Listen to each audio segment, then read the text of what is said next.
was there like a point in time like where you realized you were that man for somebody else, or you were ready to lead other men? Because I know that that's something too that I think was a part of my journey is, hey, like, am I ready to start talking about this and helping other people out? Because I think there is a little bit of that doubt inside of like, who's going to listen to me, or am I that guy that someone can take hope from?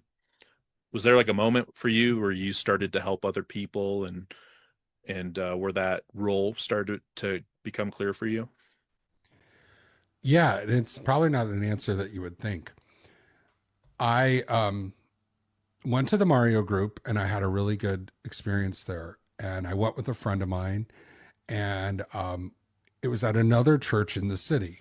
And I'm in the north suburbs. And so I had to drive into the city to go to this thing. And I remember thinking, gosh, why couldn't we do something like this at our church? A kind of a discipleship ministry that focused on sexual and relational issues for men and women. Why couldn't we do it? And it's a story of how I realized I could be the one to help bring it. But let's just say that I wasn't that far ahead. I I took action a lot. It was like ready, fire, aim. It was a Yeah, little yeah, bit like that, yeah. right? So imagine this. Fast forward a couple years into recovery. I'm now leading a group with men and women, and we met on Sunday nights. Now, if you ever listen to Porn Free Radio, you know that I'm a Bears fan. The Bears are who we thought they were. That's the wrong one. The Bears. The Bears. Right. So I feel um honored by you just doing that on my so podcast. so we I love the Bears. Right, right. And this fall, whatever fall it was, 2004 or 2000 whatever, there were two Bears games on two Sundays, like in the period when we were going to run our group. Ah, okay. Big sacrifice. Right. Well, so I strategically scheduled the group to be off these weeks. So imagine you're meeting September 1st and you're meeting September 7th. Then all of a sudden September 10th, September 14th, you're off. And then you're back September 21st, and then you're off September 28th. And no one questioned it. And towards the end of the run, a woman pulled me aside.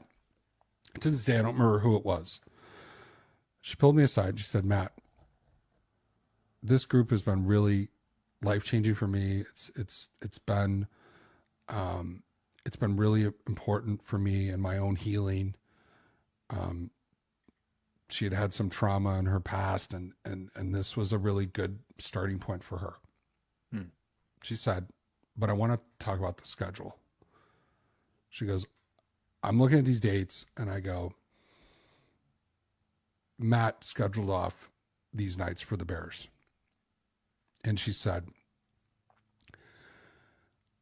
"I'm kind of hurt by that because I'm coming with the deepest wounds and pain in my life. And Yeah. it feels like you scheduled these nights off for the Bears." And man, when she said it was like I'm almost sad thinking about it now. It was like a lightning bolt. Like I was still thinking of myself as kind of the happy porn addict, right? Who's, messy and sloppy. Anything worth doing is worth doing badly, guys. Come along, let's do this. But she was looking for me to be someone who could hold her pain, hold space for her pain, and Hmm. hold space for this thing that was defining her life, and be safe enough so that she could recover. And I know I just joked and played the sample, but Yeah, that's but meaningful. and I do it on the podcast sometimes. Sometimes we're goofing around and we're Sure. playing, we're having fun. But I never forgot that, and I never scheduled a group off because of the Bears again, or the Bulls, or the Cubs, um, and I,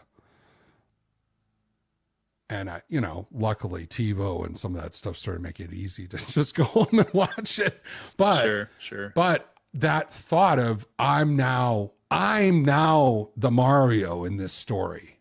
Hmm. I'm not the participant. I'm not the guy just whatever. Right. It matters that I show up and be present. And it matters. My recovery matters to other people. My leadership matters. And you see this in a group. You've probably seen this in things you've done. Everyone comes to a group me focused. I have a problem, so I'm coming to this group. And some guys just stay in that spot. They'll blow off group, and you'll be like, "Hey, where were you at group? Oh, you know what?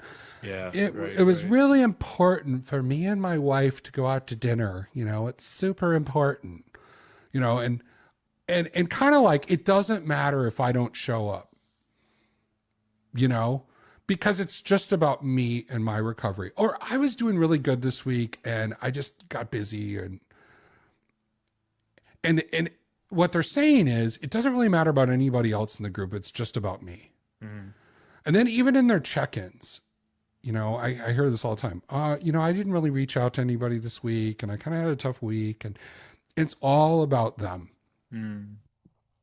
And it's like the whole reason that you got addicted to porn, that it was such a struggle for you, is because you got isolated, and because you were trying to do everything on your own and trying to manage your stress, manage all these negative things in your life with no tools and without other people.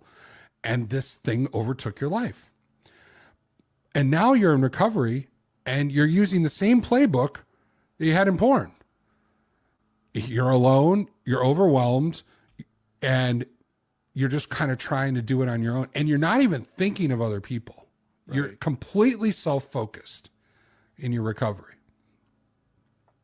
And you see this shift where guys go from thinking about just them, me, to we. They start Hmm. thinking about, gosh, the other guys in this group are struggling.